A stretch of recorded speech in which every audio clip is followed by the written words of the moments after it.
மதுரை சுதந்திரம் அடைவதற்கு 2 ஆண்டுகளுக்கு முன்னால் 1945ஆம் ஆண்டு எடுக்கப்பட்ட காணொளி காட்சி. இங்கிலாந்தை சேர்ந்த எல்லிசார் டங்கன் என்பவரால் பதிவு செய்யப்பட்ட இந்த காட்சிகள் மதுரை மீனாட்சி அம்மனின் வெளிப்புற தோற்றம். எந்தவிதமான ஆக்கிரமிப்புகளும் இல்லாத வெளிப்புற சுற்றுச்சுவரை பார்க்கலாம். கோபுரத்தின் வண்ணங்கள் பூசப்படாமல் பழமையடைந்திருக்கக்கூடிய நிலைமையும் நாம் காணலாம்.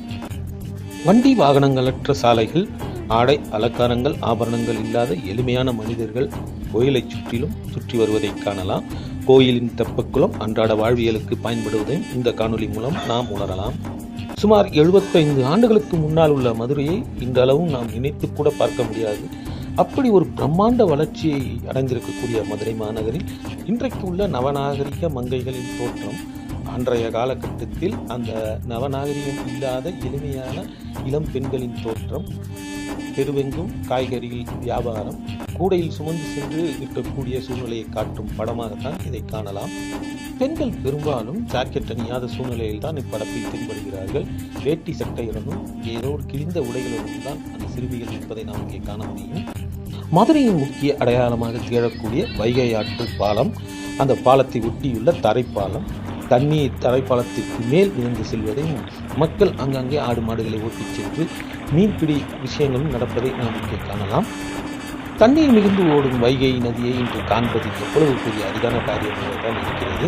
ஆனால் அந்த அளவில் தண்ணீர் பாய்ந்து ஓடும் இந்த வைகை நதியில் சர்வசாதாரணமாக ஏழை கிராமத்து மக்கள் தங்கள் உணவிற்காக மீனை பிடித்து செல்லும் காட்சியையும் படமாக்கியிருக்கிறார் எல்லிசார் டங்கன் எனக்கூடிய இங்கிலாந்து நாட்டைச் சேர்ந்த புகைப்படக் கலைஞர். அன்றைய காலகட்டத்து சிறுமியரும் பெரும்பாலும் ஜாக்கெட் அணியாமலேயே உடையை உடுத்தி இருக்கிறார்கள். இந்த ஆட்டை சுற்றிய வியாபாரங்களும் மீன்பிடி திருவிழாக்களும் துணி துவைக்கும் சலவை தொழிலாளர்களும் வைகையை எவ்வாறு பயன்படுத்தியிருக்கிறார்கள் என்பதை இந்த காட்சி மூலம் நாம் வெகு எளிமையாக உணரலாம். பரந்த வயல்வெளிகள், தண்ணீர் நிரம்பி நிற்கும் காட்சிகள், அப்போதுதான் கட்டப்பட்டுள்ள வைகை ஆற்று பாலம், ஓடிக்கொண்டிருக்கக்கூடிய ஜட்கா வண்டிகள், தூரத்தில் நான்மாடக்கூடல் என்று தமிழிலே கூறக்கூடிய மதுரை மீனாட்சி அம்மனின் கோயிலின் வெளிப்புற அழகான தோற்றம். அன்றைய காலகட்டத்து நாயக்கர் மகாலின் உள் நுழைவாயிலை படம் பிடித்திருக்கிறார். அந்த நாயக்கர் மகாலின் இன்றைய தோற்றம் மிக பிரமிப்பாக இருக்கும். ஆனால் அன்றைய காலகட்டத்தில் சற்று பொலிவு இல்லாத சூழ்நிலையில் காணப்படுவதையும் நாம் இங்கு காணலாம். பராமரிப்பு கொஞ்சம் அற்ற நிலைமையிலும் இவ்வாறே உள்ளதாகவும் இந்த புகைப்பட காட்சி மூலம் நாம் தெரிந்து கொள்ளலாம். நாயக்கர் மகாலின் தோற்றம் இன்று மிக பிரம்மாண்டமாக மதுரையை பொலிவுடன் காண செய்யும்.